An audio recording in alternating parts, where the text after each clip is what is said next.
ሰላም የምርጥ ሙቪ ቤተሰቦቼ፣ ዛሬ በጣም አስደናቂ የህይወት ትግል በተደረገበት ሰርቫይቫል ፊልም ዙሪያ አጭር ግን አስደሳች ቆይታ እናደርጋለን።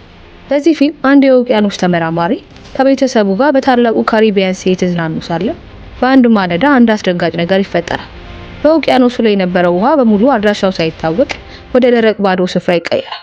ታላቁ የካሪቢያን ውቅያኖስ ታላቅ ባህር መሆን ቢችል እንዴት ያለ ስሜት ይሰጣል?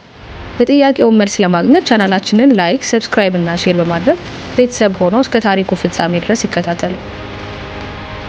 ታሪካችን የሚጀምረው የውቅያኖስ ተመራማሪ የሆነው ቶም እንዲሁም ዶክተሯ ባለቤቱ ጁሊያ ከልጆቻቸው ቤን እና ካሲ ጋር በካሪቢያን ውቅያኖስ ላይ ሲዝናኑ በማስመልከት ሲሆን ካሲ በሄድሴት ሙዚቃ ስትሰማ ቶም እና ቤን ደግሞ አሳ ለማጥመድ እየሞከሩ ሳለ ጁሊያ በመርከቡ አቅራቢያ ለመዋኘት ታስብና ወደ ውቅያኖሱ ትገባለች።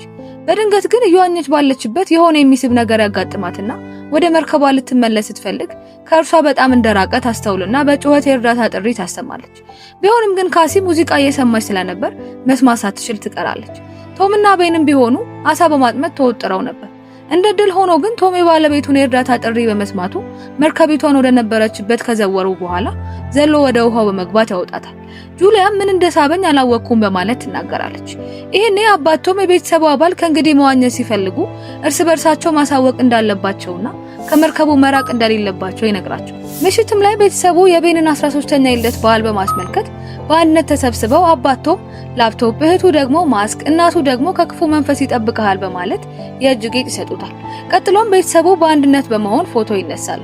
በዚህ መሃል የካሲ ፍቅረኛ አደም ቪዲዮ ኮል ይደውልና ከእርሱ ጋር ይነጋገራል። በመሃል ግን ከአደም ጀርባ ኃይለኛ መብረቅ በከተማ ሁሉ እንዳለ ትረዳለች። በመጨረሻም መስመሩ ይቋረጣል። ይሄኔ ስለተፈጠረው ነገር ለቤተሰቦቿ የነገረቻቸው ሳለ አንድ ድምጽ ከውጭ በውቅያኖሱ ላይ ይሰማል። እነርሱም ወጥተው ሲመለከቱ ግዙፍ አሳ ነባሪዎች በመርከቧ ዙሪያ ሆነው ያወጡት ድምጽ እንደሆነ ያስተውላሉ። አሳ ነባሪዎቹም ከአንድ ስፍራ ተሰደው እንደመጡ ይረዳሉ። በዚህ መሃል አንዱ አሳ ነባሪ ከመርከቧ የታችኛው ክፍል ጋር ይጋጫል። በዚህ ጊዜ ቶም በመርከቧ ሞተር ላይ የተፈጠረ ጉዳት ካለ ለመመልከት በማለት ወደ ውቅያኖሱ ይገባል። ከጥቂት ደቂቃዎችም በኋላ ቶም ትከሻው ላይ ተጎድቶ ከውሃው በፍጥነት ይወጣና ወደ መርከቧ ይገባል። ቀጥሎም ባለቤቱ ጁሊያ የተጎዳውን ክፍል ታክምለታለች። ቢሆንም ግን የመርከቧ አንድ ክፍል በአሳ ነባሪዎቹ ስለተበላሸ የመርከቧን ብልሽት የሚያስተካክል ሰው ማግኘት እንዳለባቸው ይረዱና በመነጋገሪያው መስመር ስለ ብልሽቱና ስለ መርከቧ ስያሜ ደጋግሞ ቢናገሩም ከቀጭኑ መስመር ወዲያ መልስ የሚሰጥ ሳይኖር ይቆያሉ። በዚህ መሃል ሌላ ነገር ይፈጠራል። ከሰማይ በታላቅ ቁጣ የሚወርዱ የእሳት አለሎች በመስገምገም ወደ ውቅያኖሱ ሲወድቁ ይመለከታሉ። ቀጥሎም ከተወርዋሪዎቹ አንዱ መርከቧ ላይ ለመውደቅ ሲል ቶም በፍጥነት መርከቧን በመዘወር ለመትረፍ ይሞክራል። ቢሆንም ግን በዚህ ጊዜ ሌላኛው የመርከቢቷ ክፍል ይበላሽና ይጨሳል። ነገር ግን ከታላቁ የእሳት አለሎ መርከቢቷን ያተርፏታል። ከዚህም ቀጥሎ ቤተሰቡ ወደ መርከቢቷ ውስጥ ተመልሰው በሮችንና መስኮቶችን መዘጋጋት ይጀምራሉ።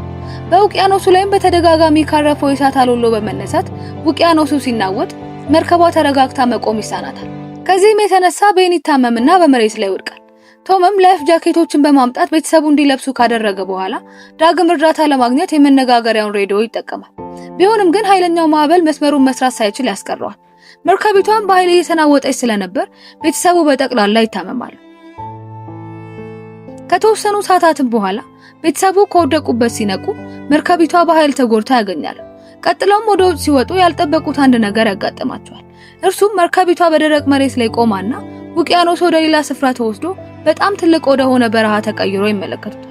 ቶምም ይህንን እውነት ሲመለከት ከ700 ሺህ ዓመት በፊት እንዲህ ያለ ክስተት ተፈጥሮ እንደነበርና የምድር ዑደት በተገላቢጦሽ እንዳለ ይረዳል። ይህም እርሱ እንደጠረጠረው እውነት ከሆነ አደጋው በመላው ዓለም ላይ በመሆኑ ብዙ ሰዎች ሕይወታቸውን አጥተው እንደሆነ ይገነዘባል።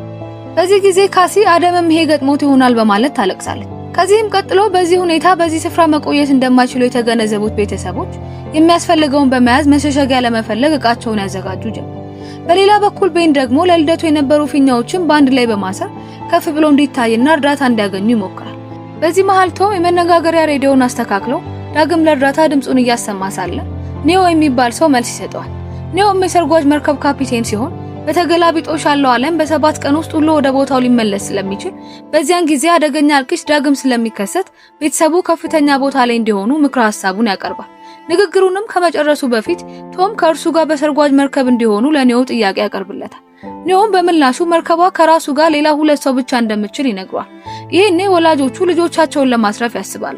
ቀጥለውም 3 ቀናትን ካሉበት ተጉዘው ወደ መርከቧ መድረስ እንደሚችሉ ይነግራቸውና አቅጣጫውን ይጠቁማቸዋል። በነጋታውም ጧት ላይ ለመንገድ የሚያስፈልገውን እያዘጋጁ ሳለ አባቶም ወደ ውጪ ሲወጣ በርቀት አንድ ሰው ውሻውን ይዞ እየመጣ እንደሆነ ይመለከትና በፍጥነት በመርከቢቷ ላይ የነበረውን ውሃ ይዞለት ወደ ሰውየው ያመራል። ቀጥሎም ውሃውን ከሰጠው በኋላ እግር ተጎድቷል፣ ባለቤቴ ዶክተር ስለሆነች ትረዳሃለች እያለው ሳለ ባለቤቱ ጁሊያ ትመጣለች። በዚህ ጊዜ ሰውየው ውሃውን ግጥም አድርጎ ከጠጣ በኋላ ውለታ ቢስ በመሆን በያዘው ስለት ቶምን ደጋግሞ ወቅቶ ይገለዋል። ይሄንን ስትመለከት የነበረችው ጁሊያ በሩጫ ልታመልጥ ስትሞክር ከሰውየው የተወረወረው ስለት ትከሻዋን ጨርፏት ያልፋል። እሷም የሞቷን ሮጣ ወደ መርከቡ ከገባች በኋላ በሩን ዘግታ ልጆቿን በመቀመጫ ሳጥን ውስጥ እንዲደበቁ ካደረገች በኋላ እርሷ በመታጠቢያ ክፍል ውስጥ ቢላ ይዛ ትደበቃለች። ሰውየውም የተዘጋውን በር ገንጥሎ ገብቶ ወደ መታጠቢያ ክፍሉ ሲደርስ ጄሲን ያጣታል። እርሷም በመርከቢቷ ክፍተት ዘላ ወጣ ነበር። ቀጥላም ተነስታ ልትሮጥ ስትል የሰውየው ውሻ እያጓራ ይመጣና ዘሎ ላያው ላይ ይከመርባታል። በዚህ ጊዜ መስረፍ መኖር ስለሆነባት ውሻውን በያዘችው ስለት ወቅታ ትገለዋለች። ቀጥሎም በመርከቧ ሲዘዋወር የነበረው ሰውዬ ውሻው እንደሞተ ይመለከትና በጣም በብስጭት ጁሊያን መፈለግ ይጀምራል። ብዙም ሳይቆይ ያገኛትና ደጋግሞ ይመታታል። እርሷም የተቻላትን ሁሉ ብትሞክርም ሳትቋቋመው ትቀራለች። ይህንንም ሁነት በቀዳዳ ሲመለከቱ የነበሩት ካሲና ቤን በፍርሃት ያለቅሳሉ። በመጨረሻም ሰውየው ጁሊያን አንቆ ሊገላግላት ጫፍ ሲደርስ ካሲ ከተደበቀችበት በመውጣት የያዘችውን የእሳት ሽጉጥ በሰውየው ላይ ተኩስበታለች። ከዚህም የተነሳ እናታቸው በደህና ትተርፋለች። ከዚህም ቀጥሎ ጁሊያ በቦርሳ ያስቀመጡትን ዕቃ በመያዝ ከመርከቡ ወጥተው ይሄዳሉ። ከዚያም በመንገድ ላይ ሬሳው የተኛውን አባታቸውን አቅፈው እያለቀሱ ሳለ ሰውየው የተቃጠለ ካለው መርከብ ያለ አንዳች ጉዳት ይወጣል። ስለዚህም አባታቸውን ትተው መሄድ ግዴታ ይሆንባቸዋል። ከዚህም በኋላ አንድ ስፍራ ይደርሱና ለማረፍ በዚያ ጥቂት ይቆያሉ። ይሄኔ ግን ቤን ፊኛዎቹ ከፍ ብለው ባይታዩ ኖሮ ሰውየው አይመጣም፣ አባቴም አይሞትም ነበር በማለት ራሱን ይወቅሳል። እናቱ ግን በፍጹም እሱ ለአባቱ ሞት ተጠያቂ እንዳልሆነ ትነግረዋለች። ከዚያም ጉዟቸውን ይቀጥላሉ። ቤተሰቡም በመንገዳቸው ቀድሞ ውቅያኖስ የነበረበት ቦታ ላይ የተጣለውን አቶሚክ ቦምብና ሃይላንዶች በየመንገዳቸው ያስተውላሉ። በዚህ መሃል ቤን በውሃ ጥማት ምክንያት ይዳከማል። በቦርሳ ውስጥ የያዙትን ውሃ ለመጠጣት ሲሞክር ኬሲ በሚገባ ዘግታ ስላላስቀመጠችው ተደፍቶ ጥቂት ጠብታ እንደቀረው እናታቸው ትመለከትና እጅግ በጣም ትቆጣለች። ከዚህም ቀጥሎ በመንገዳቸው ላይ አንድ አይረጀና የተከሰከሰ አውሮፕላን ያገኙና የተቀረውን ሰዓት በዚያው ለማሳለፍ ወደ ውስጥ ይገባሉ። ከዚያም ጁሊያ ለቤን ልደት የተነሱትን ፎቶ ስትመለከት ከቶም ጋር እንዴት እንደተዋወቁ ትነግራቸዋለች። እነርሱም ታሪኩን ከሰሙ በኋላ አባታቸውን በማጣታቸው ያለቅሳሉ። ከሰዓታትም በኋላ ጁሊያና ቤን እንቅልፍ ይወስዳቸውና ይተኛሉ። ካሲም ሽንቷ ስለመጣ ከተኛችበት ነቅታ ወደ ውጭ በመውጣት እየሸናች ሳለ ከኋላዋ ሰውየው ይመጣና ሊያጠቃት ሲል እናቷ ከየት መጣች ሳይባል ሰውየው ላይ ተከምራበት ደጋግማ በያዘችው ቢላ ተወጋውና ትገለዋለች። ካሲም እናቷ በጣም እንደተበሳጨች ስትመለከት ከኋላዋ አቅፋ ታረጋጋታለች። በነጋታውም ጠዋት ላይ ቤተሰቡ ከተኙበት ነቅተው ሲወጡ የሰውየው ሬሳ በሆነ አውሬ እንደተበላ ያስተውላሉ። ከዚያም መንገዳቸውን ይቀጥላሉ። በመጓዝ ያሳለፉት ቤተሰቦች በስተመጨረሻ ምሽቱን በወዳደቀ መቀመጫ ማረፊያ ሰርተው በዚያው ይተኛሉ። በመሃል ግን ጁሊያ በርቀት አንድ ድምጽ ስለሰማች ልጆቿን በፍጥነት ቀስቅሳ በሩጫ ስፍራውን ለቀው ይሄዳሉ። እነርሱም በመንገዳቸው መሃል በህይወት የተረፉ ሰዎችን ስለተመለከቱ ለእርዳታ በፍጥነት ወደ እነርሱ ሲያቀኑ ሰዎቹ ከነ ጁሊያ በስተኋላ እየመጣ ያለውን ተመልክተው በፍጥነት ወደ ኮንቲነሮቹ በመግባት እነ ጁሊያን ከውጭ ያስቀርባቸዋል። ቤተሰቡም አማራጭ ስላልነበራቸው በኮንቲነሩ የላይኛው ክፍል ላይ እየወጡ ሳለ ጁሊያ ትላልቅ በሆኑ የበረሃ ጊንጦች እግሯን ትነከታለች። ቢሆንም ግን እንደምንም ብላ ወደ ላይ ትወጣለች።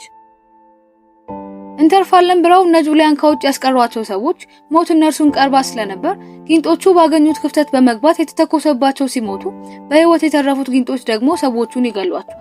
በተመሳሳይ ሰዓት ጁሊያ በመርዙ ምክንያት ትዳከምና ባለችበት ትወድቃለች። ከሰዓታት በኋላ ጁሊያ ከወደቀችበት ስትነቃ ልጆቿን ታጣና በኃይል እየነፈሰ የመሬቱን አሸዋ በሚከምረው ንፋስ ልጆቿን ትፈልጋለች። በመጨረሻም ከልጆቿ ጋር ይገናኙና በኮንቲነሩ ውስጥ ያርፋል። እነርሱም ከሞቱት ሰዎች ለመንገዳቸው የሚያስፈልጋቸውን መገልገያ ይዘው ይወጣሉ።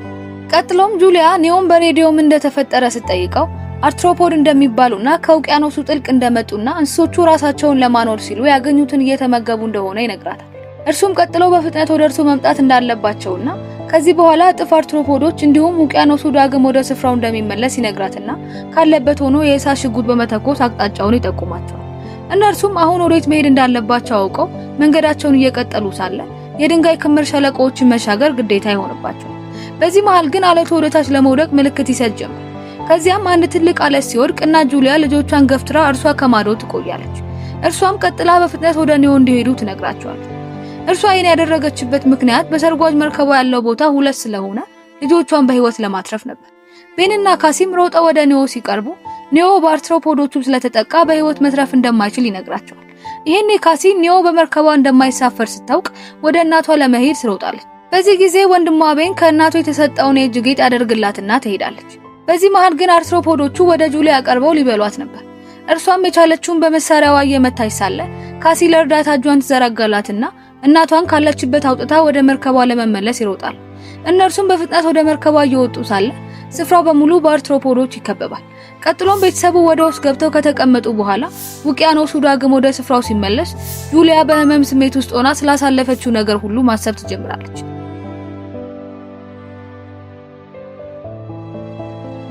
ነውጡም እጅግ ኃይለኛ ስለነበር አይምሮአቸውም ሰውነታቸውም እጅግ ይረበሻል።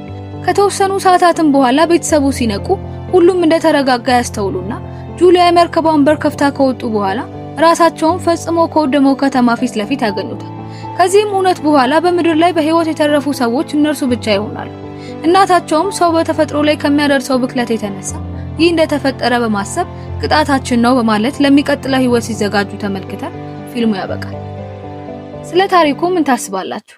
የእውነትም ተፈጥሮን በምሬት እንዲህ ያለ ማዝ እስከምታወርድብን ድረስ ጎርተናታል? መልሳችሁን በኮሜንት ግለጹልን። በቀጣይ በሌላ ምርጥ ሙቪስ ከምንገናኝ ደህና ይቆዩ።